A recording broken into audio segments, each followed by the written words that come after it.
लोकसभा चुनाव 2024 की तैयारी को लेकर सभी राजनीतिक दलों ने कमर कस ली है।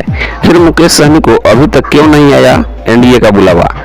क्या है बीजेपी की आगे की रणनीति? अब सवाल यह उठता है कि वीआईपी प्रमुख मुकेश सहनी का क्या होगा। एनडीए की मीटिंग 18 जुलाई को है और देखना यह है कि मुकेश सहनी को आज शाम तक बुलावा आता है या नहीं। लोकसभा चुनाव 2024 की तैयारी को लेकर सभी राजनीतिक दलों ने कमर कस ली है।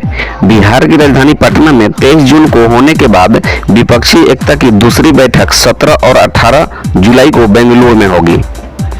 वहीं दिल्ली में एनडीए की बैठक 18 जुलाई को अहम बैठक बुलाई गई है, जिसमें शामिल होने के लिए सहयोगी दलों को न्योता भेजा जाने लगा है। इसी बीच सूत्रों से मिल रही जानकारी के अनुसार उपेंद्र कुशवाहा को भी एनडीए की ओर से बुलावा आ चुका है। अब सवाल यह उठता है कि वीआईपी प्रमुख मुकेश सहनी का क्या होगा। एनडीए की मीटिंग 18 जुलाई को है।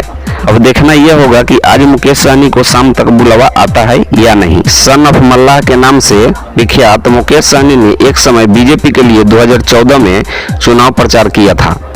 हालांकि तब सहनी ने अपनी कोई पार्टी नहीं बनाई थी। उस समय 2014 में बीजेपी ने लोकसभा चुनाव को जीता था। निषाद समाज को अनुसूचित जाति श्रेणी में शामिल करने का वादा को पूरा नहीं होने पर मुकेश सहनी ने बीजेपी से किनारा कर लिया। मुकेश सहनी ने 2018 में विकासशील इंसान पार्टी के नाम से पार्टी बनाई। सहनी की वीआईपी ने 2019 में आम चुनाव में महागठबंधन के साथ मिलकर चुनाव लड़ा।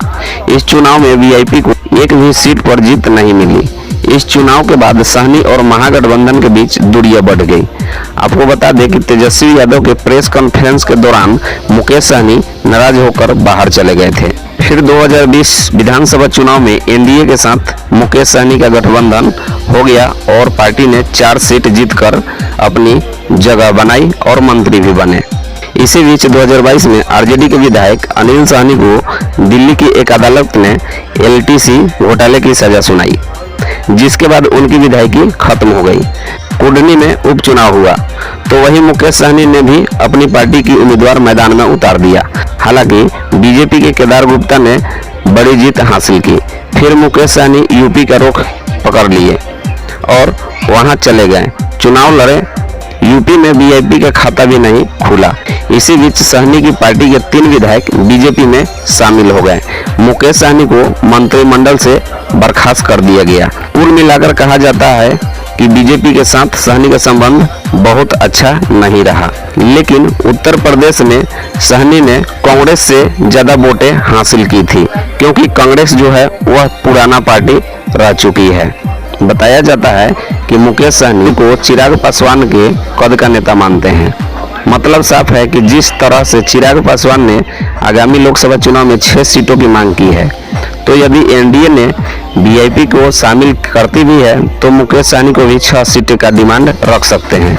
यह तो तय है। बीजेपी की 40 लोकसभा सीटों में से बीजेपी खुद 30 सीटों पर लड़ेगी। 10 सीटों पर एनडीए में शामिल घटक दलों को बैलेंस बनाते हुए राजनीति करनी होगी। अभी तक खुद मुकेश सहनी को एनडीए की ओर से बुलावा नहीं आया है। इसी कारण यह भी माना जा रहा है कि बीजेपी दबाव की राजनीति करने में जुटी हुई है। अब तो यह आने वाले दिनों में ही पता चलेगा कि सन ऑफ मल्लाह मुकेश सहनी का एनडीए से बुलावा आता है या नहीं।